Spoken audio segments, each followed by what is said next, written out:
Seoul शहर दिखाई दिया। बहुत सारी कारें ट्रैफिक जैम में फंसी हुई थी। लोग शांति से सड़क पर चल रहे थे। टेबल पर 2 ग्लास रखे थे और उनमें ड्रिंक थी और कुछ बातें सुनाई दे रही थी। सामने बैठी लड़की ने अपनी दोस्त से पूछा कि ये कैसे हो सकता है, और उसने बस हामी भर दी। अचानक फोन वाइब्रेट हुआ और उनमें से एक ने माफी मांगी और कहा कि उसे मैसेज पढ़ना होगा। उसने एक आंख बंद की और अपनी दोस्त का सवाल सुना कि क्या ये उस आदमी का मैसेज हो सकता है, और उसने हाँ में जवाब दिया। फोन पर एक इमरजेंसी मैसेज आया जिसमें लिखा था कि देश में इमरजेंसी घोषित की जाएगी और नागरिकों को तुरंत निकासी करनी होगी। उसकी दोस्त ने पूछा कि उसे किस तरह का मैसेज मिला है। लड़की ने मुंह खोलकर कहा कि वह समझ नहीं पा रही और आंखें बंद करके बोली कि यह मजाक जैसा लग रहा है, और कहा कि शायद ये मैसेज गलती से भेजा गया होगा। उसकी दोस्त मुस्कुराई और पूछा कि उसका मतलब क्या है। आसपास के सभी लोग अपने अपने फोन उठाने लगे क्योंकि उन्हें भी वही मैसेज मिल रहा था। फोन देखते हुए दोस्त ने पूछा कि इसका मतलब क्या है। लाउडस्पीकर की आवाज आने लगी। लोग समझ नहीं पा रहे थे कि क्या हो रहा है। अचानक लड़की ने ऊपर देखा और कहा कि यह असंभव है। दोस्त की आंखें चौड़ी हो गई, वो बोल नहीं पाई। तभी दूसरी ने उसे जल्दी निकलने को कहा। उनके ऊपर एक विशाल प्राणी प्रकट हुआ। लड़की कांप रही थी, उसके मुंह से शब्द नहीं निकल रहे थे। उस प्राणी की आंखें बंद थीं। अचानक उसने उन्हें खोल दिया। प्रेजेंटर ने मुंह थोड़ा खोलकर कहा कि दुनिया में गेट प्रकट हुए लगभग 15 दिन हो चुके हैं और सरकार ने देश में आपातकाल घोषित कर दिया है और जरूरी कदम उठाए जा रहे हैं। टीवी पर बताया जा रहा था कि सभी देशों के बड़े नेता अमेरिका में इकट्ठे हुए हैं ताकि इस आक्रमण से निपटने के लिए चर्चा कर सके। टीवी के सामने एक राक्षस खड़ा था और समाचार में कहा जा रहा था कि सेना प्रभावी कदम उठा रही है ताकि इन मॉन्स्टर्स का खात्मा किया जा सके। दूसरे मॉन्स्टर ने एक आदमी का हाथ खा लिया, जबकि प्रेजेंटर कह रहा था कि हर नागरिक सुरक्षित है, फिर भी तुरंत निकासी की कड़ी सिफारिश की जाती है। अचानक कुछ खिड़की से अंदर आया। वह चीज फर्श पर गिरी। मॉन्स्टर्स ने देखा कि वह एक ग्रेनेड था। धमाके ने दरवाजा उड़ा दिया। मशीन गन उठाते हुए एक सिपाही ने दूसरों को गोली चलाने का आदेश दिया। वे मॉन्स्टर्स पर फायर करने लगे, लेकिन गोलियां उनकी खाल से टकराकर उछल रही थीं। दांत पीसते हुए सिपाही ने सोचा कि उसने पहले से ही कुछ ऐसा अंदाजा लगाया था। मॉन्स्टर्स ने मुंह खोलकर जोर से चीख लगाई और शूटर समझ गया कि गोलियों का उन पर कोई असर नहीं है। उनमें से एक ने पीछे मुड़कर सिपाही को पुकारा और आदेश दिया कि वह बस उन पर फायर करे। आदमी ने अपनी राइफल में विस्फोटक गोला भरा। मॉन्स्टर ने मुंह और बड़ा खोलकर चीखा। कमांडर ने हेलमेट पकड़े हुए तुरंत फायर करने का आदेश दिया। तोप के मुंह से आग की लकीर निकली। प्रोजेक्टाइल सीधा मॉन्स्टर्स की ओर उड़ रहा था। टकराने के बाद धूल का बड़ा गुबार उठा। आदमी ने आंखें खोली जब किसी ने उसे पुकारने की कोशिश की। अपने हाथ देखते हुए कमांडर ने पूछा कि क्या वह बच पाया है, लेकिन उसके साथी ने बताया कि चाहे जितनी बार उसने उसे पुकारा, उसने जवाब नहीं दिया। कमांडर ने सिर झुकाकर पूछा कि क्या कोई घायल हुआ है। उसके अधीनस्थ ने कहा कि सब सुरक्षित है, सिर्फ सिपाही चोई धमाके में घायल हुआ है। सिपाही ने सिर के पीछे हाथ फेरते हुए कमांडर का सवाल सुना कि क्या हुआ था, लेकिन कमांडर ने बस कहा कि आकर देखना होगा। मॉन्स्टर के शरीर को देखते हुए सिपाही ने कहा कि सब वैसा ही है जैसा चीफ देख रहे हैं। ये मॉन्स्टर अभी भी हिल रहा है, जबकि उसका सिर फटा हुआ है। ये देखकर सिपाही को रोंगटे खड़े हो गए। कमांडर की आंखें फैल गईं क्योंकि उसे याद आया कि उसने पहले अकाली से इन जीवों के बारे में सुना था, लेकिन उसे अंदाजा नहीं था कि इनकी संख्या कितनी हो सकती है और अगर ये झुंड में आ जाएं तो क्या होगा। इसी बीच एक और सैनिक ने उंगली दिखाते हुए कहा कि कमांडर को वह चीज देखनी चाहिए। आदमी ने मुंह खोलकर हैरानी में कहा, यह क्या है। फोन पर घोषणा होने लगी कि सभी सैन्य अभियान असफल हो गए हैं और तत्काल हानि से बचने के लिए पीछे हटने का आदेश दिया गया है। सैन्य हेलीकॉप्टर शहर से उड़ने लगे। एक अमेरिकी विमान दिखाई दिया। उसके अंदर एक मीटिंग रूम में बहुत से लोग थे। एक राजनेता ने मुंह खोलकर पूछा कि उस विशेष ऑपरेशन में क्या हुआ। किसी ने रिमोट उठाकर कहा कि अभी अभी यह वीडियो मिला है। स्क्रीन पर एक विशाल ड्रैगन दिखाई दिया। स्क्रीन देखते हुए सभी लोगों ने कहा कि यह असंभव है। राजनेता कहते रहे कि परमाणु हथियार भी बेकार है और वह बम मुश्किल ही इन मॉन्स्टर्स को रोक पा रहे हैं। एक आदमी ने मुंह खोलकर कहा कि अगर ऐसे जीव उनके देश में आए तो उन्हें और भी शक्तिशाली परमाणु हथियारों का प्रयोग करना होगा। दूसरे ने पूछा कि क्या वह होश में है। राष्ट्रपति ने चेहरा हाथों से ढक लिया। यह सब सुनते हुए अचानक कुछ प्रकट होने लगा।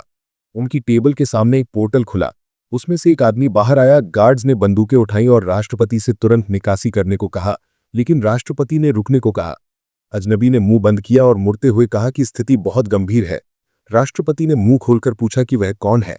मेहमान मुस्कुराया और बोला कि हालांकि परिचय देना अब थोड़ा देर से है, लेकिन फिर भी उसने खुद को परिचित करवाया कि वह एक मॉन्स्टर है जो कॉस्मिक मल्टी डायमेंशनल फेडरेशन से आया है और उसके पास एक शानदार प्रस्ताव है। उसने कहा कि अगर दुनिया इस फेडरेशन से जुड़ जाए तो वह उन्हें शक्ति देगा जिससे वह मॉन्स्टर्स का सामना कर सके। कुर्सी पर झुकते हुए राष्ट्रपति ने कहा कि वह यह प्रस्ताव स्वीकार करते हैं। सहायक ने पूछा कि कोई राजनेता इस इम्पोस्टर पर कैसे भरोसा कर सकता है। राष्ट्रपति ने मुंह खोलकर चिल्लाया कि उनके पास कोई और विकल्प नहीं है। वह आदमी मुस्कुराया, हाथ सीने में डाला और उसमें से एक क्यूब निकाला। वह बोला कि अगर सब सहमत हैं तो अब से गेम शुरू किया जा सकता है। 20 साल बीत गए और एक टूटी हुई बिल्डिंग दिखाई दी। एमसी मशीन गन चला रहा था। गोलियां एक प्राणी की चमड़ी से टकराकर उछल रही थीं। एक बूढ़े आदमी ने मुंह खोलकर अपने शिष्य से चिल्लाकर कहा कि उन्हें किसी भी हाल में हंटर्स के काम में दखल नहीं देना चाहिए। 3 लोग मॉन्स्टर के सिर के सामने खड़े थे और मैनेजर चिल्ला रहा था कि शिष्यों ने अगर एक भी गलती की तो सब मर सकते हैं। हथियार पकड़कर एमसी ने लीडर से हामी भरी। उन 3 लोगों को देखते हुए एमसी ने समझा कि ये हंटर्स हैं जो अवेकन हुए हैं और गेट से निकले मॉन्स्टर से लड़ सकते हैं। उसे वह विशाल मॉन्स्टर याद आया और समझा कि 28 साल पहले गेट से मॉन्स्टर्स का बड़ा आक्रमण हुआ था, जिसकी वजह से पूरी मानव जाति निराशा में डूब गई थी और सारी उम्मीदें खत्म हो चुकी थीं। उसे वह एलियन भी याद आया जिसने सौदा प्रस्तावित किया था और उसने समझा कि मानव जाति उस कॉस्मिक मल्टी डायमेंशनल फेडरेशन वाले आदमी से समझौता कर पाई थी। उसने 2 लोगों की कल्पना की और याद किया कि तभी से दुनिया भर में अवेकन लोग पैदा होने लगे थे जो अलौकिक शक्तियों वाले इंसान थे और मॉन्स्टर्स को हरा सकते थे। एमसी ने एक हंटर लड़की को याद किया और सोचा कि ऐसे लोग फेडरेशन की शक्ति और स्किल्स से लैस हुए थे और इसी वजह से मानव जाति को धरती बचाने के नाम पर एकजुट होकर लड़ने का अवसर मिला था। ये सोचते हुए कि वह चला गया था, एमसी ने समझा कि लगभग 10 साल की भयंकर लड़ाई के बाद लोग कुछ शहर वापस हासिल कर पाए थे जो मॉन्स्टर्स ने कब्जा कर लिए थे, और वह फेडरेशन का आदमी ताकत और स्किल देने के तुरंत बाद लौट गया था जब धरती फेडरेशन में शामिल हुई थी। उसने 30 साल की ट्रायल अवधि दी थी। अपने पिता को याद करते हुए एमसी ने समझा कि यह सब उसके ही समय में हुआ था। हथियार रीलोड करते हुए एमसी ने सोचा कि यह उसके जन्म के समय हुआ था, लेकिन अब उसका इससे कोई लेना देना नहीं था क्योंकि अब उसे बस एक सामान्य पोर्टर होना था। लड़की के हाथ में एक गोला प्रकट होने लगा। अचानक आग की एक तेज धारा उसके हाथ से निकली और सीधा मॉन्स्टर के सिर की ओर गई।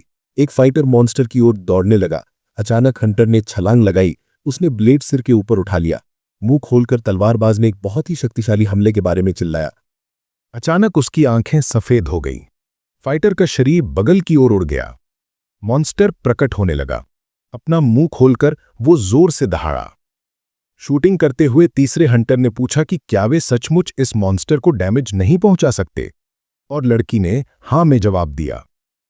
अपना मुंह खोलकर एमसी जानता था कि सिल्वर स्केल लिजर्ड्स ऐसे मॉन्स्टर्स हैं जिनकी फायर रेजिस्टेंस बहुत मजबूत होती है। अपना सिर मलते हुए हंटर ने कहा कि यह बिल्कुल भी मजाक नहीं था, लेकिन एमसी ये नहीं समझ पाया कि वे अपने दुश्मनों के बारे में इतनी बुनियादी बातें भी सच में नहीं जानते, क्योंकि ये तो उसे भी पता था। मुंह खोलकर शोर्ड्समैन ने एक सवाल चिल्लाया कि उन्हें क्या करना चाहिए, और लड़की ने जवाब दिया कि वो खुद नहीं जानती। मुंह खोलकर एमसी ये विश्वास नहीं कर पा रहा था कि इन हंटर्स को पहले से ही 2 साल का एक्सपीरियंस था। तभी उनमें से एक चिल्लाया कि उन्हें भी रिकवरी के लिए समय चाहिए। मुड़ते हुए एक फाइटर ने कुछ कहा। अचानक मॉन्स्टर चमकने लगा। शील्ड बेरर ने अपना वेपन फेंकते हुए चिल्लाया कि उन्हें सबको जल्दी पीछे हटना चाहिए। मॉन्स्टर के मुंह के पास एक स्फीयर बनने लगी। तभी हंटर ने चिल्लाया कि उन्हें बातें बंद करनी चाहिए और जल्दी भागना चाहिए। एक तेज बीम फाइटर की शील्ड पर लगी। अटैक रोकते हुए उसने कुछ चिल्लाया। अचानक उस पर दरारें पड़ने लगीं। मुंह खोलकर एमसी ने समझा कि यह खतरनाक हो सकता है। इस बीच दूसरे 2 पोर्टर्स कह रहे थे कि शायद उन्हें भी भाग जाना चाहिए। लीडर ने बोल्ट खींचते हुए चिल्लाकर सवाल किया कि वे क्या कर रहे हैं। फायर करते हुए उस आदमी ने चिल्लाया कि उन्हें भी हंटर्स की मदद करनी चाहिए। दोनों पोर्टर्स ने एक दूसरे को देखा। गोलियां फिर से मॉन्स्टर की स्केल से टकराकर उछलने लगी। वे उस पर शूटिंग जारी रखते रहे। मुंह खोलकर शोर्ड्समैन ने सवाल चिल्लाया कि दुश्मन कहां देख रहा है। हवा में फाइटर फिर से एक पावर अटैक करने जा रहा था। ये वार मॉन्स्टर पर लगा। शिकन डालते हुए हंटर ने कहा कि मॉन्स्टर को नहीं मुड़ना चाहिए था। मॉन्स्टर ने मुंह चौड़ा खोला और गुर्राया। एमसी ने अपना कान ढक लिया। दूसरा पोर्टर ने ट्रिगर दबाया। उसकी मशीन गन चलने लगी। गोली मॉन्स्टर के नीचे किसी जगह पर साधी गई थी।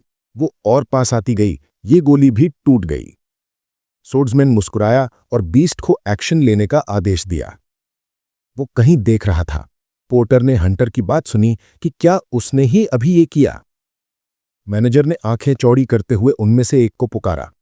मॉन्स्टर ने मुंह खोलकर गुर्राया और लीडर ने चिल्लाया कि पोर्टर को वहां से भाग जाना चाहिए। वेपन जमीन पर गिर गया। एमसी भागने लगा। हंटर ने अपना चेहरा हाथ से ढकते हुए नहीं समझा कि यह कैसा बोझ था। अपने साथियों को देखते हुए सोर्ड्समैन ने समझा कि वे इसका उपयोग कर सकते हैं। अचानक एमसी का पैर एक पत्थर से टकराया। पोर्टर जमीन पर गिर पड़ा। उसने बगल में देखा, मॉन्स्टर पहले से ही उसके ठीक ऊपर था और एमसी चिल्लाया कि कोई उसकी मदद करे। दांत पीसते हुए एमसी ने नहीं समझा कि फाइटर्स कुछ क्यों नहीं कर रहे। मुंह चोलकर सोर्ड्समैन ने पूछा कि क्या उसका साथी ठीक है। उसी ने जवाब दिया कि वो थोड़ा बेहतर महसूस कर रहा है और पूछा कि उन्हें उस पोर्टर के साथ क्या करना चाहिए। हंटर ने दांत निपोड़ते हुए माफी मांगी और समझाया कि उनके जैसे लोग दिन में कई बार मरते हैं और इसलिए उन्हें सोचना चाहिए कि बैटलफील्ड पर मरना पोर्टर के लिए सम्मान की बात है। मुंह खोलकर एमसी ने चिल्लाया कि वे बस कमीने लोगों का झुंड है। एमसी ने बोल्ट खींचा, तभी लीडर ने उसे पुकारने की कोशिश की। कहीं देखते हुए एमसी ने मॉन्स्टर की वल्नरेबल जगह याद करने की कोशिश की। अपने साथी को देखते हुए एमसी ने समझा कि ऐसी जगह गले या नीचे हो सकती है और सोचा कि क्या वो वहां तक पहुंच पाएगा। मुंह खोलकर पोर्टर मदद की गुहार चिल्लाता रहा जब एमसी ने समझा कि अब समय नहीं बचा। एमसी ने ट्रिगर दबाया। एमसी भाग गया, ये ना समझते हुए कि ये कैसे हुआ। उसका मुंह चौड़ा खुला हुआ था। ठीक उसके पीछे वही मॉन्स्टर था। वेपन पकड़ते हुए एमसी समझने की कोशिश कर रहा था कि जब ऐसा फैसला लिया जाए तो उसे क्या सोचना चाहिए। लिजर्ड ने उसे देखा और एमसी ने समझा कि उसने दुश्मन का ध्यान अपनी ओर मोड़ने में कामयाबी हासिल कर ली है। अपना मुंह खोलकर वो फिर गुर्राया जब एमसी ने सोचा कि वो अवेकन नहीं है और इसलिए उसके पास कुछ भी करने का कोई चांस नहीं है। पीछे देखते हुए एमसी ने सोचा कि क्या करना चाहिए। मैनेजर पोर्टर के पास दौड़कर आया और पूछा कि क्या वो ठीक है। अच्छी बात यह थी कि न्यूकमर के साथ सब ठीक होगा। शील्ड बेरर झुकते हुए बोला कि यह बहुत खतरनाक लग रहा था और पूछा कि क्या उन्हें मदद चाहिए। सोर्ड्समैन ने कहा कि वे सब बेहद परेशान करने वाले थे। दांत पीसते हुए एमसी ने समझा कि उसने पहले इन हरामियों से मदद की उम्मीद की थी। भागते हुए एमसी सोचने की कोशिश कर रहा था कि उसे क्या करना चाहिए, क्योंकि अगर ये चलता रहा तो उसके पास जिंदा बचने का कोई चांस नहीं होगा। क्लिप को देखते हुए एमसी जानता था कि ये साधारण गोलियां लिजर्ड की स्केल्स के सामने बिल्कुल बेकार थीं, क्योंकि इनमें मैना नहीं थी और अगर उसे इस मॉन्स्टर पर शूट करना पड़े तो वो उसे घायल भी नहीं कर पाएगा। डिस्ट्रॉयड स्ट्रीट को देखते हुए एमसी ने दूसरा तरीका सोचने की कोशिश की। पोल को देखते हुए एमसी ने समझा कि ये प्रॉब्लम का सॉल्यूशन हो सकता है। भागते हुए उसने समझा कि अगर इसे सही तरह उपयोग किया जाए तो सब ठीक हो सकता है। अचानक एमसी रुक गया। दांत पीसते हुए एमसी ने सोचा कि कम से कम थोड़ा समय खरीदने की कोशिश करनी चाहिए। एमसी ने भौएं चढ़ाई। मॉन्स्टर पर सीधे निशाना साधते हुए एमसी ने समझा कि उसके पास बस एक चांस है। साइड से देखते हुए उसने तुरंत एक्शन लेने का फैसला किया। वेपन चलने लगी, गोलियां वायर्स तोड़ने लगीं। मॉन्स्टर ने सिर उठाया, ये ना समझते हुए कि क्या हो रहा है। एक पोल उसके सिर पर गिर रहा था। गिरने के बाद धूल के बादल उठे। उधर देखते हुए एमसी ने समझने की कोशिश की कि क्या वो सफल हुआ। अचानक कुछ उसके पास से गुजरा। जब वो सोच रहा था कि अगर नहीं भी हुआ तो भी दुश्मन कुछ समय के लिए रुक जाएगा। एमसी अभी भी उधर ही देख रहा था, ये ना समझते हुए कि क्या हुआ। एमसी ने बगल में देखा, उस पोल का एक हिस्सा हवा में उड़ गया। एक लड़की प्रकट हुई। अचानक उसके छाती पर कुछ चमकने लगा। उसने मुंह खोला। खड़ी होकर लड़की ने कहा कि समय बहुत तेजी से बीत गया। मुस्कुराते हुए उसने कहा कि अब उसे थोड़ा थोड़ा करके निकलना होगा। एमसी ने अपनी आंखें खोलीं, ये शब्द सुनकर कि अब उसके जागने का समय हो गया है। मलबे के पास बैठे एमसी ने समझने की कोशिश की कि ये कैसे हुआ। अपना सिर मलते हुए एमसी ने सोचा कि लिजर्ड ने बस अपनी पूंछ से उसे गिरा दिया था, क्योंकि एक चोट का एहसास था। एमसी मुड़ा।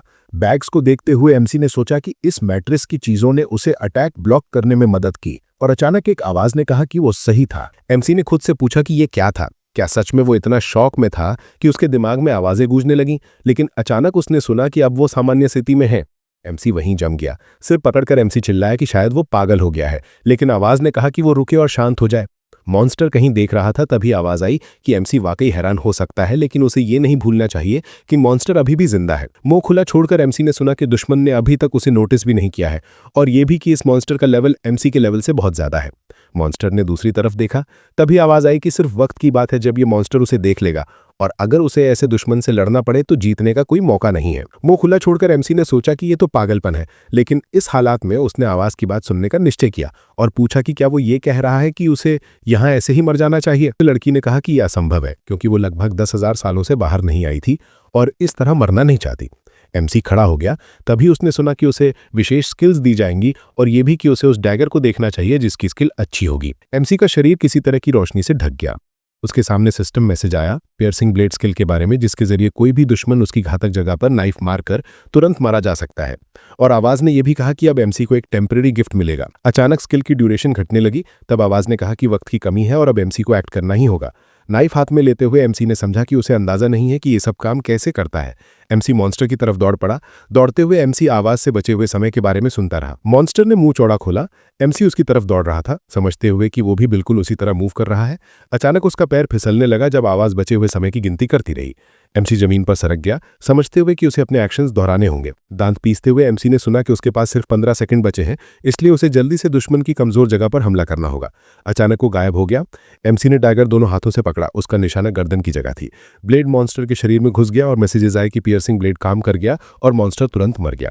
एमसी जमीन पर बैठा था, चाकू मॉन्स्टर की गर्दन में धंसा हुआ था।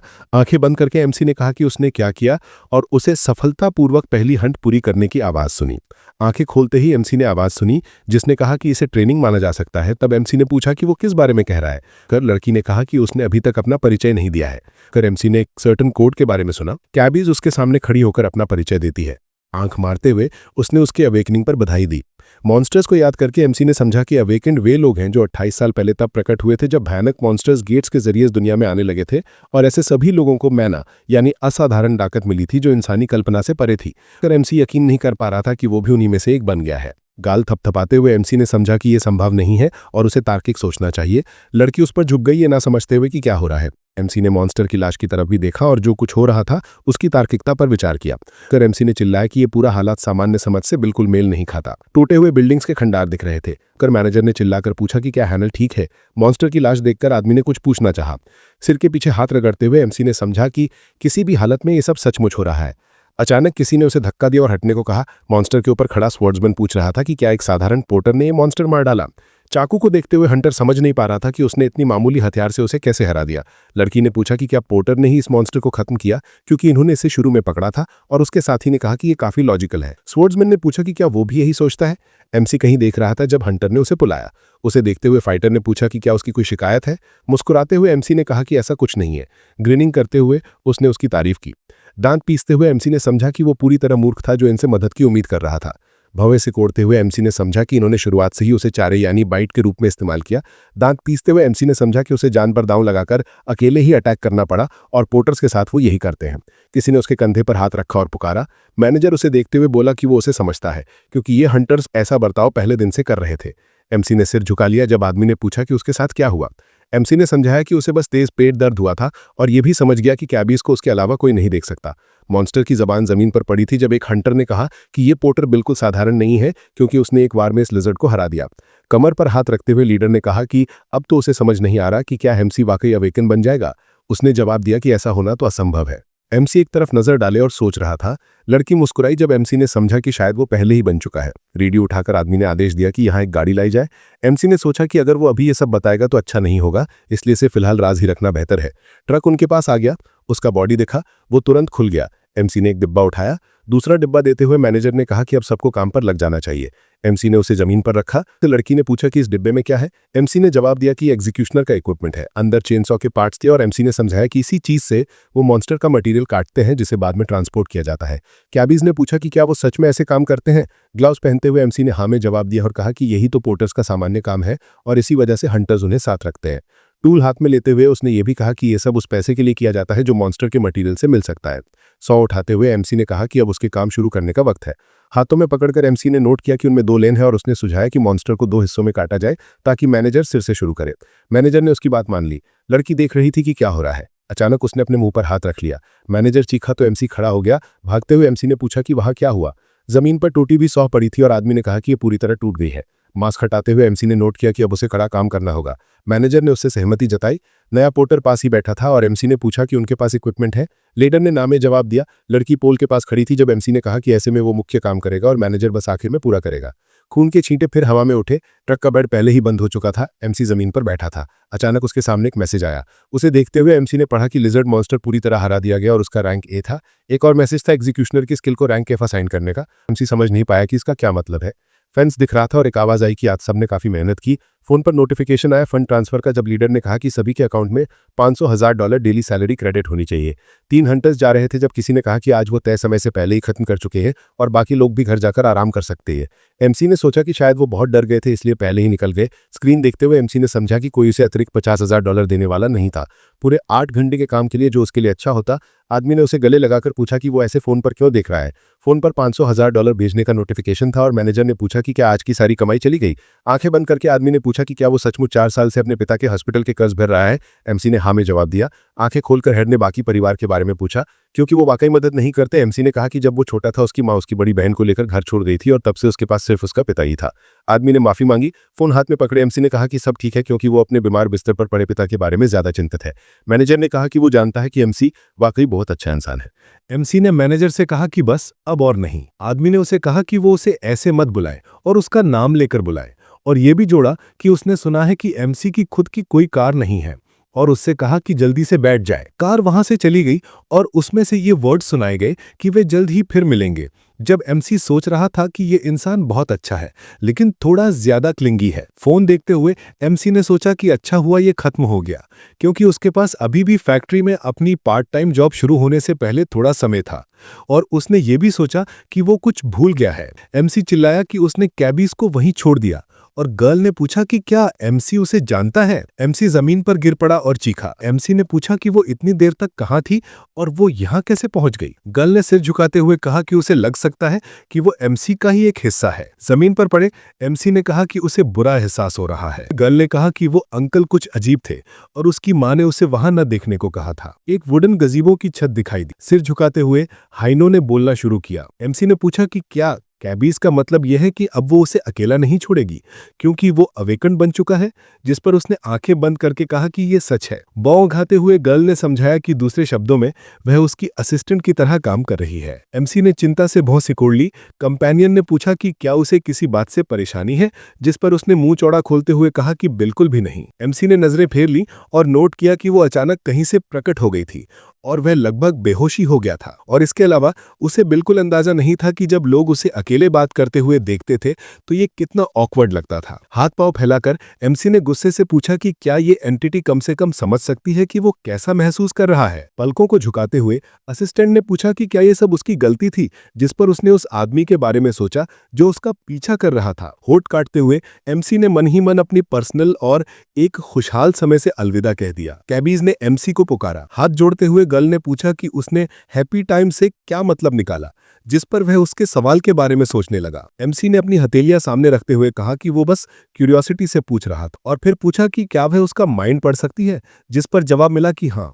और फिर उसने उससे कहा कि वो ऐसा न करे। एक वुडन बेंच का किनारा दिखाई दिया। एंटिटी ने एमसी की राय पूछी कि क्या वह अपनी पावर्स टेस्ट करना चाहता है, जिस पर उसने मुस्कुराते हुए पूछा कि क्या ये करना जरूरी है। अचानक असिस्टेंट ने उससे कहा कि पहले वर्ड स्टेट बोलो, जिस पर वो थककर भौं उठाई और फिर पूछा। उसी पल कंपेनियन ने कहा कि रिक्वेस्ट अप्रूव हो गई है और अब वह उसका करंट स्टेट डिटेक्ट कर रही है। तभी स्पेस में एक ब्राइट फ्लैश ऑफ लाइट दिखाई दिया। सिस्टम स्क्रीन देखते हुए उलझ गया। जबड़ा गिराते हुए एमसी ने कहा कि ये तो किसी गेम विंडो जैसा लग रहा है, जिस पर कैबीज ने कहा कि हाँ कुछ वैसा ही। होलोग्राम ने एमसी के स्टैट्स दिखे और गर्ल ने समझाया कि उसके 5 points strength, constitution, agility, magic और लक में बटे हुए हैं और पूछा कि क्या उसे ये स्किल समझाना पड़ेगा। गाल पर उंगली रखते हुए एमसी ने कहा कि वह उससे कुछ पूछना चाहता है, जिस पर इंटरलॉक्यूटर ने कहा कि वो कुछ भी पूछ सकता है। एबिलिटीज के नाम पढ़ते हुए एमसी ने पूछा कि उसका नाम उसमें क्यों लिखा है।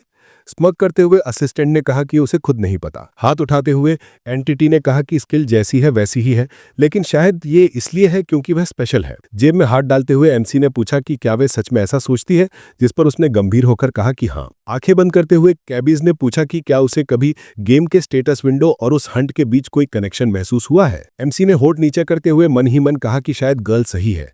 क्योंकि अवेकेंड आए हुए 20 साल हो चुके हैं। असिस्टेंट ने चौड़ी मुस्कान दी, जबकि एमसी ने समझा कि कोई भी नहीं जानता कि अवेकनिंग से पावर असल में कैसे पैदा हुई थी। एक मिलिट्री आदमी के चारों ओर ब्राइट ऑरा दिखाई दिया और एमसी ने कहा कि ये पावर शायद बैटलफील्ड में मॉन्स्टर्स के साथ प्रकट हुई होगी। एक स्टूडेंट डेस्क पर बैठा था और एमसी ने कहा कि ये स्कूल की क्लास के दौरान भी हो सकती थी। एक माँ अपने बच्चे को गोद में लिए थी और एमसी ने कहा कि ये जन्म से भी हो सकता था। एक डार्क सिंबल आदमी के सिर पर दिखाई दिया और एमसी ने समझाया कि एबिलिटीज जन्मस्थान, समय या वजह पर निर्भर नहीं करती थीं, इसलिए उन पर रिसर्च नहीं हो पाता था। आदमी के ऊपर इक्विपमेंट आइकन्स तैरते हुए दिखे। हानिल ने कहा कि पहले से पता चले फैक्ट्स के अनुसार ज्यादातर अवेकेंड के पास 3 एबिलिटीज में से एक होती है। 3 टीनेजर्स एक साथ खड़े थे और कहा गया कि एग्जिस्टिंग स्किल्स के अनुसार कोई मॉन्स्टर पकड़ने वाले हंटर्स के सर्कल में जा सकता है। ब्लैकस्मिथ हथियार तीज कर रहा था और यह भी कहा गया कि कोई ड्रेसिंग के सर्कल में हंटर बन सकता है, यानी हथियार बनाने वाला। सिस्टम स्क्रीन देखते हुए एमसी ने नोट किया कि अभी तक उसके पास बस 2 ही एबिलिटीज थी। स्किल असाइन होने की नोटिफिकेशन याद करते हुए एमसी ने समझा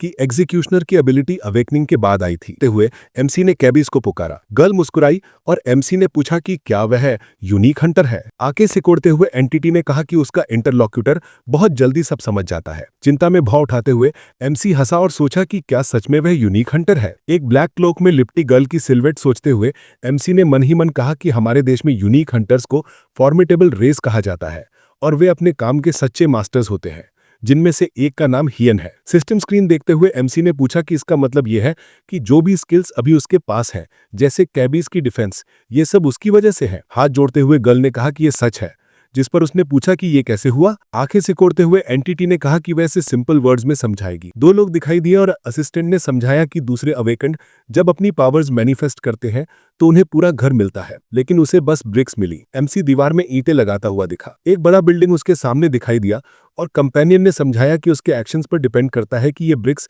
सिर्फ घर नहीं बल्कि एक कासल भी बन सकती है। एमसी ने हाथ नीचे करते हुए पूछा कि उसका मतलब यह है कि वो ब्रिक्स से कासल बना सकता है, जिस पर उसने कहा कि यह बस मेटाफर है। बाल पकड़ते हुए कैबीज ने कहा कि वह थक गई है और इतनी जल्दी सब समझाना नहीं चाहती। गर्ल ने कहा कि अगर बहुत संक्षेप में कहें तो एमसी जो भी एबिलिटीज बढ़ाएगा और जो भी स्किल्स उसके पास है वे सब उसी से आएंगी, जिस पर उसने भौं उठाई। वुडन गजीबो के छत का अंदरूनी हिस्सा दिखाई दिया और एक उलझन भरी चीख सुनाई दी। स्लॉटर हाउस बिल्डिंग की दूसरी मंजिल तक जाने वाली लंबी सीढ़ियां दिखाई दी। लॉकर रूम के आयरन कैबिनेट्स खून से सने हुए थे। हानिल ने दरवाजे खोले और हेलो कहा। आदमी ने आंखें बंद करके नोट किया कि एमसी आ चुका है। एम्प्लॉय ने कहा कि आज एमसी जल्दी आ गया, जिस पर उसने गर्दन खुजाते हुए कहा कि उसने बस अपना दूसरा काम जल्दी खत्म कर लिया। एमसी ने पल के झुकाते हुए पूछा कि आज कौन सा मॉन्स्टर आया है, जिस पर जवाब मिला कि अच्छा सवाल है। कमर पर हाथ रखते हुए कलीग ने कहा कि उसने सुना है कि आज अल्बाट्रॉस बर्ड आया है, जिस पर एमसी हैरान हुआ कि बी रैंक का मॉन्स्टर यहां कैसे आ गया। आदमी ने कहा कि ये सब हमारे बॉस की कनेक्शंस के वजह से हुआ है और एमसी ने कैप पहनते हुए कहा कि जब समय मिलेगा तो मैं उसे देखूंगा। मास्क हटाते हुए स्लॉटर हाउस एम्प्लॉय ने कहा कि हमारा बॉस भले कुछ न कर पाए लेकिन उसके कनेक्शंस बहुत अच्छे हैं, जिस पर एमसी ने सहमति जताई। वॉच देखते हुए कलीग ने कहा कि बहुत देर हो चुकी है और वह पहले जाएगा, जिस पर एमसी ने कहा कि बाद में लाइन पर मिलेंगे। क्लोजेट का दरवाजा स्लैम हुआ और एमसी ने मन ही मन सोचा कि क्या कैबी सच में सब ऐसे ही छोड़ना चाहती है। गर्ल ने उंगली उठाते हुए कहा कि एक कहावत है, देखना 100 बार सुनने से बेहतर है, इसलिए उसे पोर्टर की जॉब जारी रखनी चाहिए क्योंकि जल्दी ही उसे अपनी एबिलिटीज पता चल जाएंगी। जिस पर हाइना ने सोचा कि उसे ऐसी कहावत कहां से पता। एमसी ने होठ नीचे करते हुए कहा कि उसने 3 साल पोर्टर की तरह काफी काम किया है। तभी अचानक किसी ने उसे जोर से पुकारा। पीछे सिर घुमाते हुए एमसी ने जवाब दिया और सोचा कि ये आवाज जानी पहचानी है। बॉस ने आंखें सिकोड़कर कहा कि अगर उसे सैलरी चाहिए तो उसे काम करना चाहिए, बस खड़े नहीं रहना। जबकि एमसी ने मन ही मन कहा कि उनका डायरेक्टर एक भिखारी और सुअर है। बॉस ने वर्कर पर चिल्लाकर कहा कि जल्दी अपनी जगह पहुंचो, जबकि एमसी ने आंखें बंद करके सोचा कि पहले दिन उसने उस पर कॉफी गिरा दी थी और तब से वह हर छोटी बात पर उसे तंग करता है। एंट्रेंस के पास चौथे कमरे का साइन था और एमसी को याद आया कि बॉस ने जानबूझकर उसे धक्का दिया था। नाइफ की ब्लेड तेज करते हुए एमसी ने सोचा कि वह उससे कुछ नहीं कह सकता क्योंकि वह डायरेक्टर है। आदमी की गर्दन पर पसीने की बूंदें बह रही थी। जानवर की आंखें नोटिसेबली व्हाइट हो चुकी थी। जानवर के ठीक ऊपर खड़े एमसी को समझ नहीं आया कि उसके साथ क्या हुआ। एमसी ने उनके शरीर पर चमकती हुई लाइनें देखी। स्लॉटर हाउस एम्प्लॉय कार्कस काट रहा था और एमसी सोच रहा था कि उसने ऐसी ही लाइंस उस पागल डियर के शरीर पर भी देखी थी जिस पर उसके साथी काम कर रहा था। नीचे देखते हुए एमसी ने सोचा कि शायद वह इमेजिन कर रहा है। जानवर के शरीर पर ब्राइट लाइंस दिखाई दी और एग्जीक्यूशनर को समझ नहीं आया कि ये क्या चीज है। स्ट्राइप्स ने एनिमल के कार्कस को पार्ट्स में बांट दिया था और स्वॉर्ड मास्टर ने सोचा कि ये क्या चीज है। रिमोट कंट्रोल हाथ में लेते हुए हाइनेल ने समझा कि उसे अपना काम जारी रखना है। सिर साइड में घुमाते हुए एमसी ने मन ही मन कहा कि इन लाइंस का अरेंजमेंट मुझे बहुत फेमिलियर लग रहा है। एक पल बाद एमसी ने नाइफ की ब्लेड से फर कुछ हुआ। सिर साइड में झुकाते हुए एमसी ने समझा कि ये वही लाइंस है जिनका उपयोग वह मॉन्स्टर्स को काटने में करता है। स्किल असाइन होने की नोटिफिकेशन याद करते हुए एग्जीक्यूशनर को समझ नहीं आया कि ये सब कैसे हो रहा है और क्या ये स्किल की वजह से हो सकता है। मुट्ठी भींचते हुए एमसी ने पूछा कि क्या वह कैबीज को सुन सकती है और जवाब में चुप्पी मिली। भौं उठाते हुए उसने उसे फिर पुकारा और सोचा कि वह जवाब क्यों नहीं दे रही। आंखें बंद करते हुए उसकी पार्टनर ने पूछा कि क्या उसने उसे पुकारा, जिस पर उसे बताया गया कि वो बस खुद से बात कर रहा था। एमसी ने कहा कि ध्यान न दे। तभी अचानक एंटिटी उसके पास आकर पूछा कि क्या उसने उसे बुलाया था और एमसी ने सोचा कि वह हमेशा देर से क्यों आती है। आंखें बंद करते हुए गर्ल ने कहा कि इस पार, और एमसी ने सोचा कि उसे नहीं पता था कि उसकी जैसी को भी नींद की जरूरत होती है। जानवर के कार्कस को देखते हुए एमसी ने कहा कि वह इस डियर के बारे में पूछना चाहता है, जिस पर असिस्टेंट ने कहा कि ये स्ट्राइप्स उसकी स्किल की वजह से है। उंगली उठाते हुए कंपेनियन ने पूछा कि क्या वह उन गाइडलाइंस की बात कर रहा है जो यूजर की मदद करती हैं, और फिर कहा कि इसमें कुछ अनयूजुअल नहीं है। पोर्टर ने नोट किया कि यही कारण है कि वो इन लाइनों को देखता है। तभी अचानक उसके सहकर्मियों ने अपने सर पीछे मोड़े और कहा कि ये लड़का कठिनाई का सामना कर रहा था। कैबीज ने उसे सलाह दी कि पहले काम करना शुरू करे और फिर वो खुद सब समझ जाएगा, जिस पर उसने अपनी उंगलियों से ब्लेड के हैंडल को कसकर पकड़ लिया। नजरें हटाते हुए एग्जीक्यूशनर ने एक्सक्लेम किया कि अगर ऐसा है तो अब वो उसे टुकड़ों में काट देगा बिना किसी समस्या के। आंखें मिचमिचाते हुए मैजिकल एंटिटी चुप थी। अचानक उसके शरीर का निचला हिस्सा टेलीपोर्टेशन की किरणों में गायब होने लगा। अपना माथा हथेली से मलते हुए एमसी आश्चर्यचकित हुआ कि उसने ये काम इतनी जल्दी पूरा कर लिया। प्रोग्रेस काउंटर को देखते हुए एमसी ने सोचा कि आमतौर पर इसमें कम से कम 3 घंटे लगते हैं, इसलिए वो विश्वास नहीं कर पा रहा था कि उसने ये स्किल सिर्फ 1 घंटे में पूरा कर लिया। जानवर के शरीर में हाथ डालते हुए एमसी ने महसूस किया कि अगर वो ऐसा करता रहा तो वो 3 घंटे में 8 घंटे का काम कर सकेगा, और ये स्किल अभी भी प्रभावी थी। नीचे देखते हुए हैनल समझ नहीं पाया कि क्या हो रहा था और उसके साथी ने पूछा कि क्या ये मैजिक स्टोन है। मैजिक क्रिस्टल को अपने हाथ में पकड़ते हुए एमसी ने समझाया कि इन्हें आमतौर पर शिकार के दौरान पोर्टर्स द्वारा इकट्ठा किया जाता है, और उसके पार्टनर ने नोट किया कि ऐसा लग रहा था जैसे ये खोजा नहीं गया था। उस खोज को लो ग्रेड मैजिक स्टोन्स की टोकरी में फेंकते हुए एमसी ने स्वीकार किया कि वो अभी भी विश्वास नहीं कर पा रहा था कि ऐसा क्रिस्टल 1 मिलियन एक ला सकता है, और राक्षस हर तरह की महंगी चीजों से भरे हुए थे।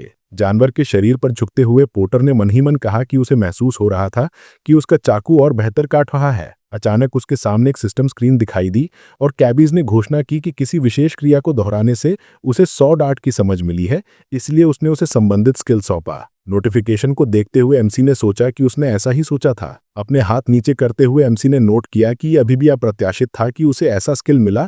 इसके बाद उसने सोचा कि क्या यही स्किल उसके काम की गति भी बढ़ा रहा है। ऐसा लग रहा था जैसे स्लॉटर हाउस का कर्मचारी फर्श पोंछ रहा हो। आदमी ने हैरानी में अपनी आंखें बंद कर लीं। अपने मुंह से मास्क नीचे करते हुए उसके सहकर्मी ने पूछा कि क्या उसका पार्टनर पहले ही हार मान रहा था। अपनी भौएं ऊपर उठाते हुए एमसी ने फिर से उससे पूछा। टाइमर को देखते हुए पोर्टर ने कहा कि उसकी शिफ्ट शुरू हुए 2 घंटे भी नहीं हुए थे। वर्कर ने अपनी बाहें मोड़ ली और नोट किया कि बॉस पहले से ही सोचता था कि वो बेकार है, और ये भी दिखावा कर रहा था कि वो कठिनाई में है, इसलिए वो समझ नहीं पा रहा था कि वो क्या हासिल करने की कोशिश कर रहा था। जिस पर उसने जवाब दिया कि उसे गलत समझा गया है। दीवार पर एक प्रोग्रेस काउंटर था और एमसी ने कहा कि उसने पहले ही अपना कोटा पूरा कर लिया है, जिससे उसका सहकर्मी बहुत हैरान हुआ। आंखें मिचमिचाते हुए आदमी ने पूछा कि क्या उसका पार्टनर गंभीर था और ये कैसे हुआ, जिस पर उसे नहीं पता था कि क्या जवाब दे। एक आंख से इशारा करते हुए हैनल ने समझाया कि वो कह सकता है कि उसने बस ये समझ लिया कि इसे बेहतर तरीके से कैसे करना है, और उसने खुद सोचा कि अब ये कहने का सही समय नहीं था कि वो जागृत हो गया है, इसलिए वो कुछ बना लेगा। अपने हाथ ऊपर उठाते हुए स्लॉटर हाउस कर्मचारी ने सुझाव दिया कि शायद डिवाइस खराब हो गया है, लेकिन अचानक चिल्लाया कि ऐसा नहीं हो सकता, और एमसी ने कहा कि उस स्थिति में वो जाएगा, और उसने खुद सोचा कि जब तक वो अपनी माना को नियंत्रित करता है उसे सम्मान्य माना जाता है। उसके पार्टनर ने उससे आग्रह किया कि वो ये रहस्य बताए कि उसने इसे इतनी जल्दी कैसे पूरा किया, जिस पर उसने अपना सिर एक तरफ घुमाया और सोचा कि क्या ये बहुत संदिग्ध था कि उसने केवल 2.5 घंटे में काम खत्म कर दिया। आगे देखते हुए एमसी ने तय किया कि अगली बार वो अपनी शक्ति को बेहतर तरीके से नियंत्रित करेगा। अचानक बॉस ने अपना मुंह चौड़ा खोला और अपने सबॉर्डिनेट को जोर से बुलाना शुरू कर दिया। बॉस ने अपने हाथ अपनी कमर पर रखे और स्लॉटर हाउस कर्मचारी को अपने पास आने का आदेश दिया, जिस पर उसने सोचा कि ये वही सुअर है। अपनी आंखें बंद करते हुए एमसी ने कहा कि क्या कुछ हुआ था, और मन ही मन खुद से थोड़ी और सहनशीलता रखने को कहा। अपने होंठ के कोने को काटते हुए बॉस नाराज हुआ कि कर्मचारी उससे पूछ रहा था कि क्या हुआ। भौं नीचे करते हुए आदमी ने नोट किया कि एमसी बस काम के घंटों के दौरान ऐसे ही घूम रहा था, और इसके बाद उसने स्पष्ट किया कि क्या उसके पास बहुत अधिक खाली समय है। अपने दांत भींचते हुए बॉस ने पूछा कि क्या उसने सारा काम कर लिया है, जिस पर उसने जवाब दिया कि वो पहले ही खत्म कर चुका है। डायरेक्टर अपने हाथों से अपनी जैकेट पकड़ते हुए सुना हुआ सुनकर हैरान था, जिस पर पोर्टर ने कहा कि उसने अपना हिस्सा कर लिया है और मैट डियर को 80 टुकड़ों में काट दिया है। एमसी ने प्रोग्रेस काउंटर पर कार्ड लगाया और सिस्टम ने रिपोर्ट किया कि उसने पूरी तरह से दैनिक कोटा पूरा कर लिया है, सभी 80 टुकड़े, जिस पर चीफ चुप रहा। अपना सिर एक तरफ घुमाते हुए चीफ चिल्लाया कि वो अपने कानों पर विश्वास नहीं कर सकता और सोचा कि क्या उसने वास्तव में सब कुछ 2.5 घंटे में कर लिया। अपने हाथों से कैप ठीक करते हुए हिनो ने जवाब दिया कि ऐसा ही हुआ था और उसके चीफ ने सोचा कि यह संभव नहीं था, क्योंकि अगर कोई 20 साल के अनुभव वाला वेटरन भी आता तो शायद इतनी जल्दी संभालना मुश्किल था। एमसी ने कहा कि उस स्थिति में वो जाएगा और उसके चीफ ने अपनी मुट्ठी भींच ली और समझ नहीं पाया कि उसने ये कैसे कर लिया और उसे एक बेशर्म फेलो कहा। एमसी ने तय किया कि उस स्थिति में वो अल्बाट्रॉस देखेगा और घर जाएगा। इसके बाद उसने दीवार के पीछे से झांककर और माफी मांगी। अपने हाथों में डॉक्यूमेंट्स वाली फोल्डर पकड़ते हुए स्लॉटर हाउस कर्मचारी ने पूछा कि क्या वो भी अल्बाट्रॉस देखने आया था, जिस पर उसने हाँ में जवाब दिया। पक्षी को उसके पंखों से हुक्स पर लटकाया गया था और आदमी ने कहा कि उन्होंने अभी शुरू किया है, इसलिए वो आकर देख सकता है, जिस पर उसने थैंक यू कहा। कुछ घरों की खिड़कियों में रोशनी जल रही थी। एक अकेला लैंटर्न अंधेरी गली को रोशन कर रहा था। अचानक दरवाजा खुलने लगा। बिस्तर पर गिरते हुए एमसी ने एक्सक्लेम किया कि वो घर आ गया। छोटे बालों वाली लड़की ने अपना सिर झुका लिया और चुप रही। अपनी आंखें बंद करते हुए पोर्टर ने नोट किया कि उसने लंबे समय में इतनी जल्दी खत्म नहीं किया था। इसके बाद उसने जोड़ा कि वो अल्बाट्रॉस भी देख सका। एमसी ने अपने पैर बिस्तर से झुलाए और कहा कि चूंकि वो जागृत हो गया था, अब उसे फैक्ट्री में बिल्कुल भी काम नहीं करना चाहिए, क्योंकि उसने अल्बाट्रॉस देख लिया था और उसके अलावा और भी अच्छे स्पेशलिस्ट थे, इसलिए उसे चिंता करने की जरूरत नहीं थी। फोन पे लड़के का मैसेज आया कि अब उसके पैसे लौटाने का समय आ गया था और एमसी ने कहा कि वो अभी भी इस काम को नहीं छोड़ सकता है। अपने होठ के कोने को काटते हुए एमसी ने नोट किया कि उसने हाल ही में उन्हें 5 लाख वॉन भेजे थे और उन्हें तुरंत भेज दिए थे जैसे ही उसने प्राप्त किए, लेकिन वो समझ नहीं पा रहा था कि किस तरह की बकवास थी। अपने बालों को हाथों से पकड़ते हुए एग्जीक्यूशनर ने चिल्लाया कि उसे कुछ नहीं पता, क्योंकि उसने आज सब कुछ चुका दिया था, बस इतना ही था। लड़की ने गुस्से में अपने दांत भींच लिए। एमसी ने कहा कि वो पहले नहाने जाएगा, तभी अचानक उसके दरवाजे पर जोर से दस्तक हुई। दरवाजे का हैंडल अपनी तरफ खींचते हुए स्वॉर्ड मास्टर ने सोचा कि इतनी देर रात को कौन आ सकता है। अपना जबड़ा गिराते हुए महिला ने अपने चाचा को बुलाना शुरू कर दिया और माफी मांगने लगी। घर में मौजूद महिला ने अपनी बाहें मोड़नी और कहा कि उसे समझ में आ गया है कि वो अच्छे मूड में है, और फिर पूछा कि क्या इतनी देर रात को इतना शोर मचाना ठीक है। हैनल अपना मुंह चौड़ा खोले समझ नहीं पा रहा था कि क्या लड़की उसकी पड़ोसी है, जब उसने अचानक कहा कि वो हाई स्कूल ग्रेजुएट है और अगर वो अपने एग्जाम्स में फेल हो गई तो क्या वो उसकी जिम्मेदारी लेने को तैयार है, जिस पर उसने माफी मांगी। कीड़े लैंप पोस्ट के चारों ओर घूम रहे थे। पड़ोसी ने आंखें मिचमिचाते हुए कहा कि उसने उसे पहले ही चेतावनी दे दी थी। एमसी ने अपना सर झुका लिया और जवाब दिया कि वो समझ गया है, लेकिन उसने सोचा कि आजकल के टीनेजर बहुत कठिन है। महिला मुड़ी और जाने लगी जब उसने अचानक कहा कि उसके एग्जाम तक बहुत कम समय बचा है, जिस पर उसने सोचा कि क्या उसने गलती से कहा कि वो अपनी माँ के साथ रहती है। अपनी उंगली गाल पर रखते हुए पोर्टर ने तय किया कि वो आज रात जल्दी सोएगा और अगली बार उसे सावधान होना चाहिए। लड़की ने उदासी से अपनी भौं उठाई और गहरी सांस ली। अपना सिर मेज पर झुकाते हुए वो समझ नहीं पा रही थी कि क्या वो यूनिवर्सिटी में प्रवेश कर पाएगी। बहुमंजिला इमारत की ऊपरी मंजिल पर रोशनी जल रही थी। रात में एक कॉकरोच मेज पर रेंग रहा था। दीवार पर एक क्लॉक टंगी थी और उसकी सुइयों की आवाज आ रही थी। अपने हाथों को सर के नीचे रखते हुए एमसी ने कहा कि वो सो नहीं पा रहा था। आंखें मिचमिचाते हुए पोर्टर ने अनुमान लगाया कि ऐसा इसलिए था क्योंकि दिन में बहुत कुछ हुआ था। बिस्तर के नीचे चीजें थीं और एमसी ने नोट किया कि ऐसी कई चीजें भी आ गई थी जो उसे रुचिकर लगती थीं। अपनी बाह को कोहनी पर मोड़ते हुए एग्जीक्यूशनर ने सोचा कि क्या उसे कैबीज से पूछ लेना चाहिए, क्योंकि उसके पास ऐसा अवसर था, और फिर उसे बुलाया। उसके बिस्तर के पास बैठते हुए लड़की ने कहा कि वो उससे इतनी बार सवाल पूछता है जैसे वो लगातार अपनी एक्स को लिख रहा हो, और फिर जोड़ा कि उसका मूड लगभग खराब होने वाला था। अपना सिर एक तरफ घुमाते हुए हीनू ने सोचा कि शायद इसलिए क्योंकि वो लगातार कहीं से भी प्रकट हो जाती थी, उसने डरना बंद कर दिया था, लेकिन वो समझ नहीं पा रहा था कि उसने ऐसी बातें किससे सीखी थी। कैबीज ने अपना सर पीछे फेंका और उससे पूछा कि वो क्या जानना चाहता है। मेज प्रेजेंट करते हुए एमसी ने कहा कि उसे पता था कि हंटर्स अपनी माना का यूज कर सकते हैं, जिस पर उसे बताया गया कि ये सच है, और उसने जारी रखा कि उसके पास शुरुआत में ही एक निश्चित मात्रा में ये माना थी, तो इसका मतलब है कि वो भी इसका यूज कर सकता है। अपनी उंगली ऊपर करते हुए एंटिटी ने कहा कि वो निश्चित नहीं थी, क्योंकि उसके पास अभी भी काफी कम पॉइंट्स थे। इसके बाद उसने जोड़ा कि वो उसे ये सब कुछ थोड़ी देर बाद में बताएगी, जब वो एक ऊंचे स्तर पर पहुंच जाएगी और उसके माना पॉइंट्स बढ़ेंगे। असिस्टेंट ने नोट किया कि इसे शब्दों में समझाना काफी कठिन था और सुझाव दिया कि वो खुद इसके बारे में जानने की कोशिश करे, जिस पर उसने अपनी भौं उठाई और स्पष्ट किया कि उसे अभी क्या करना है। कंपेनियन ने समझाया कि पहले उसे अपनी आंखें बंद करनी चाहिए और अपने हाथ उसके सामने रखने चाहिए, जिस पर उसने सहमति जताई और ये क्रियाएं की।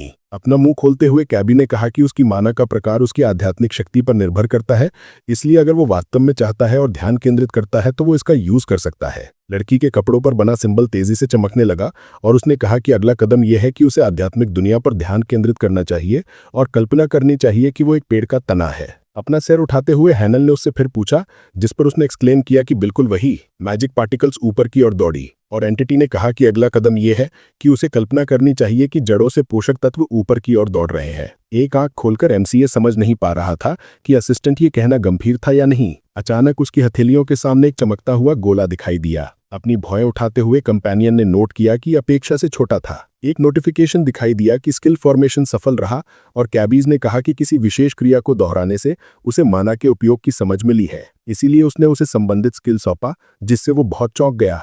एक नोटिफिकेशन आया कि स्किल फॉर्मेशन सफल रही है और कैबी ने कहा कि किसी एक्शन को दोहराने से उसे माना के प्रयोग की समझ मिली, तो उसने उसे करेस्पॉन्डिंग स्किल असाइन कर दी, जिससे वो बहुत चकित हुआ। को समझ नहीं आया कि ये क्या था। एंटिटी ने समझाया कि ये उसकी शुद्ध माना है, जिस पर उसने फिर पूछा। मैजिक बॉल को देखते हुए मुस्कुराते हुए साथी ने कहा कि इस स्थिति में वो इसे इस्तेमाल नहीं कर पाएगा। लड़की ने आगे कहा कि उसकी माना की मात्रा या तो लंबे ट्रेनिंग से बढ़ सकती है या स्टेटस विंडो में पॉइंट्स डालकर, जिस पर पोर्टर ने हाथ उठाकर कहा बस वही है। कोने में एक ट्रैश कैन था और एमसी ने कहा कि उस स्थिति में वो आज रात ट्रेनिंग करेगा। हाथ कमर पर रखते हुए पड़ोसन ने चिल्लाकर कहा कि वो अभी अभी आई है, लेकिन उसके कारण बहुत शोर है, जिस पर उसने माफी मांगी। अगले दिन बिल्डिंग की छत दिखाई दी। हैनो की अलमारी गंदी थी। मुट्ठियां ऊपर की ओर फैलाते हुए एमसी चिल्लाया कि वो घर जा रहा है। मुस्कुराते हुए एमसी ने सोचा कि वो पहले काम पर गया था और अपनी कोटा बहुत जल्दी पूरी कर ली थी और उसे यकीन नहीं हो रहा था कि वो पहले ही घर जा रहा है। याद करते हुए कि कैसे उसने जानवर का शरीर अपनी हथेलियों में पकड़ा था, एमसी ने सोचा कि बॉस पूरी तरह संदेह से उसे देख रहा था। बॉस की पुतलियां स्पष्ट रूप से संकुचित हो गई थी और पोर्टर ने मन ही मन कहा कि इतनी तेजी से काम खत्म करने पर उसका हैरान चेहरा देखना चाहिए था। भागते हुए एमसी चिल्लाया कि संक्षेप में उसकी कोटा पूरी हो गई है, इसलिए वो जा रहा है क्योंकि उसे जल्दी घर पहुंचना है। दांत भींचते हुए आदमी ने कर्मचारी को एसहोल कहा। बर्तन में खाना पक रहा था।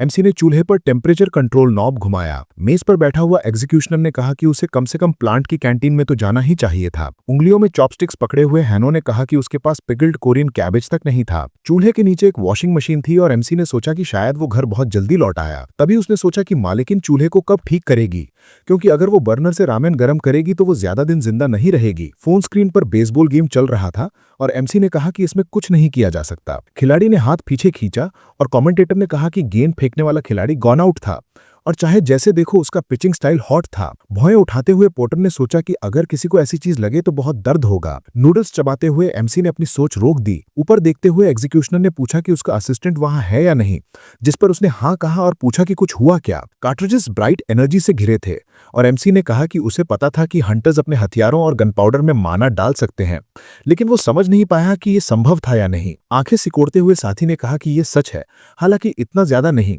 लेकिन माना कंट्रोल स्किल के कारण यह संभव था। पत्थर को मसल्स में बदलने का डायग्राम आया और असिस्टेंट ने समझाया कि अगर माना को किसी सॉलिड सब्सटेंस में डाला जाए तो उसकी ड्यूरेबिलिटी काफी बढ़ जाती है, जिससे एमसी चकित हुआ। हाथ आगे बढ़ाते हुए कैबीज ने धीरे से एक चम्मच मांगा।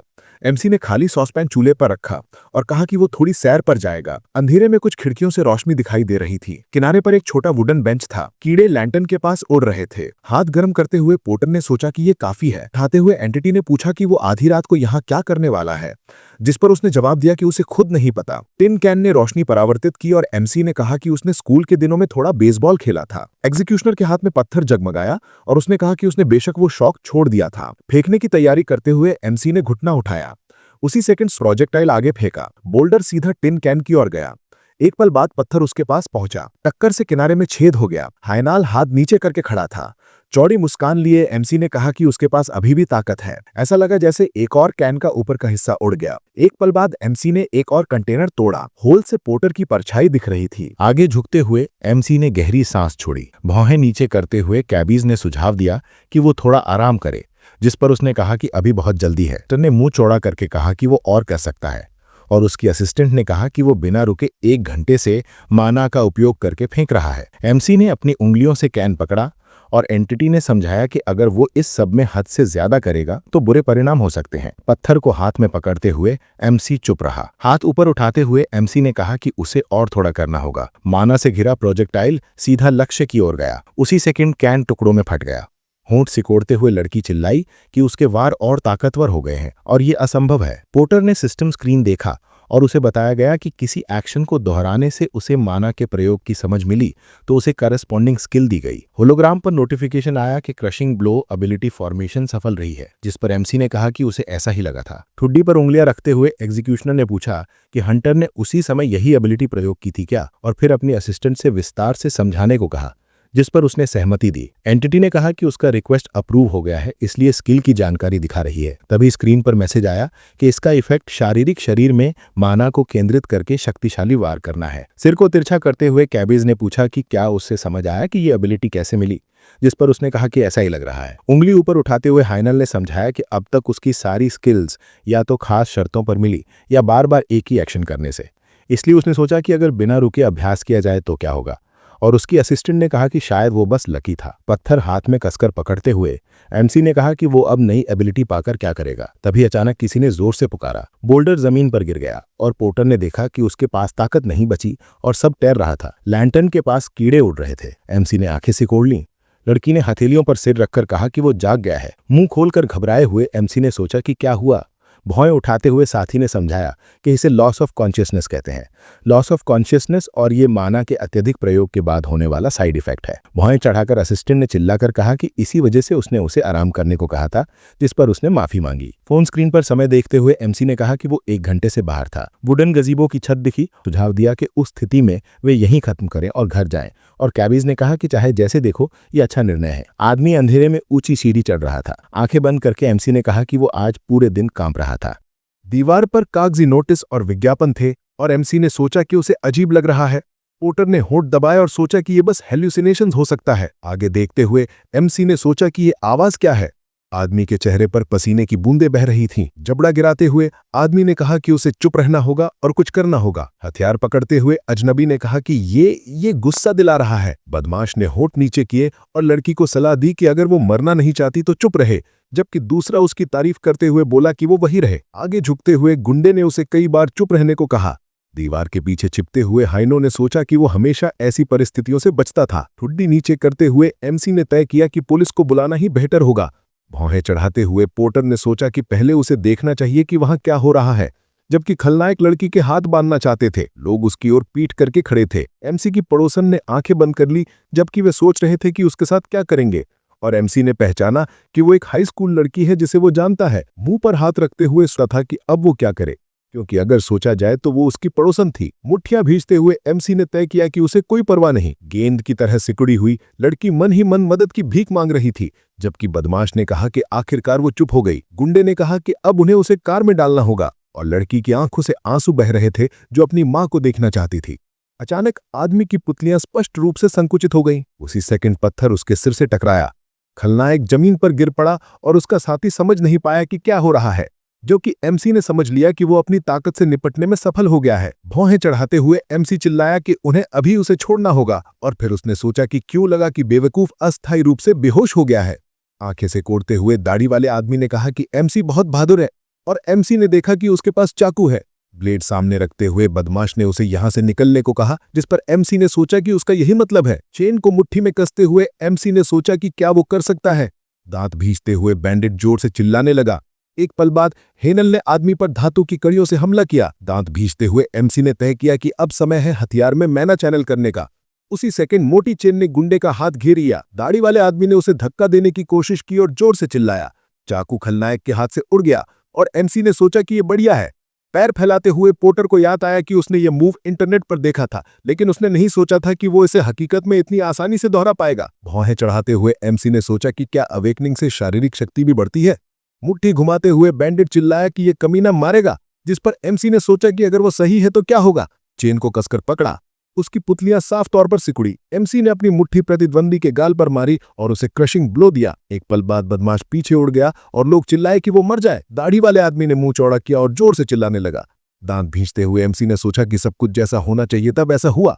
उसका प्रतिद्वंदी पहले से ही सिर जमीन पर रखे पड़ा था। एमसी का हाथ घायल था और उसने कहा कि उसने उन्हें हरा दिया। लड़की की कलाई बैंडेजेस से बंधी हुई थी। एमसी ने उसके मुंह से कपड़ा हटाया। हथेली आगे बढ़ाते हुए पोर्टर ने पूछा कि क्या स्कूल गर्ल ठीक है और क्या वो घायल हुई। नाक उठाते हुए ग्रेजुएट रो रही थी और सेवियर नहीं समझ पा रहा था कि उसे क्या हुआ। उसी पल फ्यूचर स्टूडेंट चीखते हुए उसकी बाहों में दौड़ गई, जिस पर वो चुप रहा। एमसी की पीठ को गले लगाते हुए लड़की जोर से चिल्लाई और उसने कहा कि सब ठीक है, क्योंकि सब कुछ पहले ही खत्म हो चुका है। बिल्डिंग की खिड़कियों में रोशनी जल रही थी, क्लॉक की सुइयां घूमी और आवाज की। आदमी ने जबड़ा गिराया और कहा कि गवाह की गवाही के अनुसार उन लोगों ने चाकू से धमकी दी और मिसेस यूबी का अपहरण करने वाले थे। बैंडिट सलाखों के पीछे बैठे थे और लॉ एनफोर्समेंट ऑफिसर ने स्पष्ट किया कि क्या मिस्टर हाइनल जो वहां से गुजर रहा था उसने उन्हें निहत्ते ही काबू कर लिया, जिस पर उसने जवाब दिया कि सब सही है। पुलिसमैन ने पूछा कि क्या वो अवेकेंट केस है, जिस पर एमसी ने अपनी आंखें बंद कर लीं और सोचा कि उसकी अच्छी समझ थी, जिसके बाद उसने कहा कि वास्तव में वो हाल ही में खेलकूद कर रहा था। कमरे का दरवाजा थोड़ा सा खुला और सुना जा सकता था कि कर्मचारी ने शुभ कार्य दिवस की कामना की। अपना हाथ ऊपर की ओर फैलाते हुए एमसी ने कहा कि वो भी एक पीड़ित था, इसलिए अधिकारी ने हद पार कर दी थी, क्योंकि उसने उससे बहुत सारे अजीब सवाल पूछे थे। अंधेरी सड़क के बीच खड़े होकर एमसी ने कहा कि अब वो सुरक्षित रूप से घर जा सकता है। अचानक पड़ोसी उसकी पीठ पर कूद पड़ी और जोर से चीख पड़ी। हाई स्कूल ग्रेजुएट ने उसकी ओर चौड़ी आंखों से देखते हुए पूछा कि क्या वो उसे यहां अकेला छोड़ रहा था, जिस पर वो हैरान हुआ कि उसने उसे क्या कहा और सोचा कि अभी अभी पुलिस की गाड़ी में वो आंसुओं से घुट रही थी। सोचा कि लड़की अब तक होश में आ गई होगी, जबकि भावी छात्रा ने अपनी आंखें बंद कर उससे पूछा कि क्या वो उसे घर ले जाएगा। एमसी को एहसास हुआ कि उसने उसका नाम सिर्फ तभी जाना था जब वे बयान दे रहे थे, लेकिन उसे वो एक अच्छी इंसान लगी, जिसके बाद उसने अपना जबड़ा गिराते हुए कहा कि इसमें कोई समस्या नहीं होगी। उसकी पुतलियां साफ तौर पर सिकुड़ गईं। पड़ोसी खुश थी और उसकी उंगलियां कांप रही थीं, जिससे एमसी ने सोचा कि शायद वो अब भी किसी चीज को लेकर चिंतित थी। अंधेरी गली में आगे चलते हुए एमसी ने घर चलने का प्रस्ताव रखा, जिस पर उसने सहमति जताई। यूबी ने हाथ हिलाया और अपनी दोस्त से जल्दी अंदर आने को कहा, जिस पर उसने उत्तर दिया कि उसे भी ऐसा ही करना चाहिए। दरवाजे से पीठ टिकाकर सोचा कि जो कुछ उसके साथ हुआ था उसके बाद भी वो सकारात्मक बनी हुई थी, इसलिए वो सचमुच एक मजबूत लड़की थी। बिस्तर पर बैठते हुए हेनल ने राहत की सांस ली और कहा कि अब आराम करने का समय है। उसकी जेब में एक छोटा कागज का टुकड़ा प्रकट हुआ और एमसी ने नोट किया कि पहले ही देर हो चुकी थी। अचानक एक नोट उसके हाथ पर गिरा, चौंक गया। नीचे देखते हुए एमसी ने सोचा कि ये क्या है। कागज की शीट पर लिखा था कि अगर एमसी को बोरियत हो तो उसे इस नंबर पर कॉल करना चाहिए। नोट के कोने में आभार के शब्द लिखे थे। सोचा कि ये प्यारा था। बिस्तर पर गिरते हुए एमसी ने कहा कि शायद लोग उसे अपहरणकर्ता कहेंगे और उसे कोसेंगे अगर वे उसे इस हालत में देखें, और फिर जोड़ा कि यूबी एक सुंदर नाम है। एक शक्तिशाली चीनी जनरल की आकृति की कल्पना करते हुए जो कैकाओ टॉक मांग रहा था, तर ने कहा कि साथ ही ये नाम मजाकिया भी था। अपनी भौहें उठाते हुए एमसी ने कैबी से पूछा कि क्या वो उसे उसका स्टेटस विंडो दिखा सकती है। उसके सामने एक सिस्टम स्क्रीन प्रकट हुआ और एमसी ने देखा कि उसका लेवल बढ़ गया था। शिलालेखों को देखते हुए सोचा कि कोहर्जन स्किल कब आया। अपना हाथ सिर के नीचे रखते हुए एमसी ने सोचा कि हाल ही में बहुत कुछ हो रहा था और कल फैक्ट्री में छुट्टी थी, इसलिए वो वहां घूमने जा सकता था। कुछ रोशनी इमारत की छत पर गिरी। बाड़ पर मोए थाई बॉक्सिंग जिम का एक बोर्ड दिखाई दे रहा था। सामने के दरवाजे पर एक घंटी लटकी हुई थी। आदमी मुड़ा और ग्राहक का अभिवादन किया। प्रबंधक हेनल को देखकर हैरान हुआ, जिस पर उसने अपना सिर खुजलाया और पूछा कि वो कैसा कर रहा था। एमसी को गले लगाते हुए प्रबंधक ने उत्साह से कहा कि वो ठीक है और वे लंबे समय से नहीं मिले थे, जिस पर उसने सोचा कि ये आदमी हमेशा की तरह अत्यधिक मित्रवत था। आदमी का मुंह खुला रह गया। वो हैरान था कि कितने महीने बीत गए थे, जिससे उसने सोचा किसी मिशन में मर गया होगा। प्रशिक्षण हॉल प्रकट हुआ और एमसी को कहते सुना गया कि वो हाल ही में बहुत व्यस्त था, लेकिन अब उसने फिर से कसरत शुरू करने का निर्णय लिया था, जिस पर उसने सहमति जताई। हाथ हिलाते हुए जिम के प्रबंधक ने कहा कि चिंता मत करो और खुद को घर जैसा महसूस करो, जिस पर उसने खुशी से कहा। मेज पर एक फ्रेम में फोटो थी और प्रबंधक ने पूछा कि उसके पिता कैसे थे। तस्वीर में पुरुष संतोष से मुस्कुरा रहे थे और एमसी ने कहा कि वो थोड़ी देर बाद अस्पताल में उनसे मिलने जाएगा, और वार्ताकलाप नाराज हुआ कि उसने ये बीमारी कैसे पकड़ ली।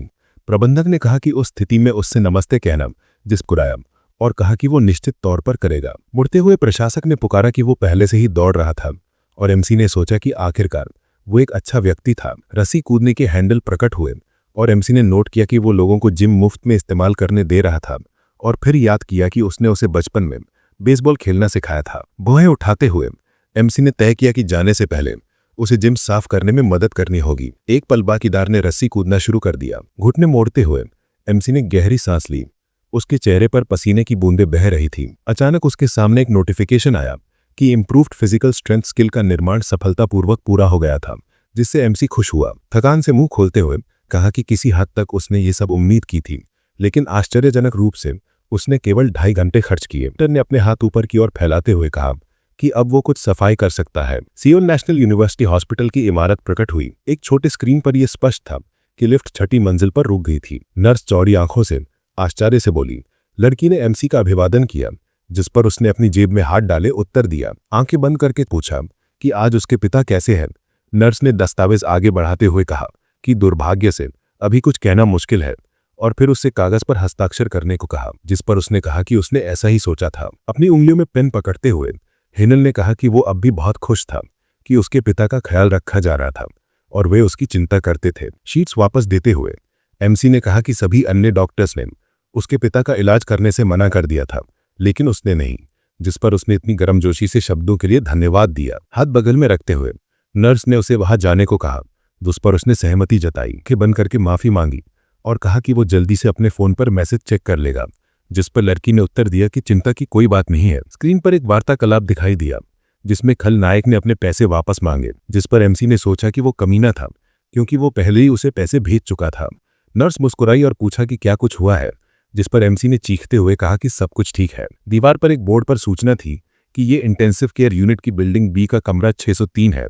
तय किया कि वो फिलहाल इसे इग्नोर करेगा। पिता बिस्तर पर लेटे थे, मेडिकल डिवाइसेस से जुड़े हुए थे। आदमी ने अपना सिर बगल में मोड़ा और उसके बेटे ने उसे पुकारा। हेनल नर्स की ओर मुड़ा, जिस पर उसने अपनी भूंगे उठाई और उत्तर दिया। एमसी ने पूछा कि हाल ही में वो कितने घंटे सो रहा था, जिस पर उसने नाक चढ़ाकर उत्तर दिया कि इस हफ्ते से लगभग 14। अपने पिता के हाथ पर उंगलियां रखते हुए एमसी ने कहा कि उस स्थिति में इसका मतलब था कि उसके पास ज्यादा समय नहीं बचा था, जिस पर उसे फिर से पूछा गया। बिस्तर के पास घुटने के बल बैठकर कहा कि उसने पिछली बार डॉक्टर की बातचीत गलती से सुन ली थी। अपनी ठोड़ी झुकाकर कि हर बीतते दिन के साथ उसके पिता द्वारा बिताए गए सोने के घंटे बढ़ रहे थे और जब ये 24 घंटे तक पहुंच जाएगा तो वो फिर कभी अपनी आंखें नहीं खोलेगा। इमारत में बड़ी संख्या में खिड़कियां दिखाई दे रही थीं। एक मेडिकल डिवाइस प्रकट हुआ। कहा कि ये 4 साल पहले हुआ था, जब उसके पिता अचानक बीमार पड़े थे। आदमी का नाम बिस्तर पर दस्तावेजों पर लिखा था और उसके बेटे ने कहा कि उस समय डॉक्टर भी बीमारी का कारण या उपचार का तरीका नहीं जानते थे और वे केवल ये मानते थे कि ये किसी प्रकार का कैंसर था।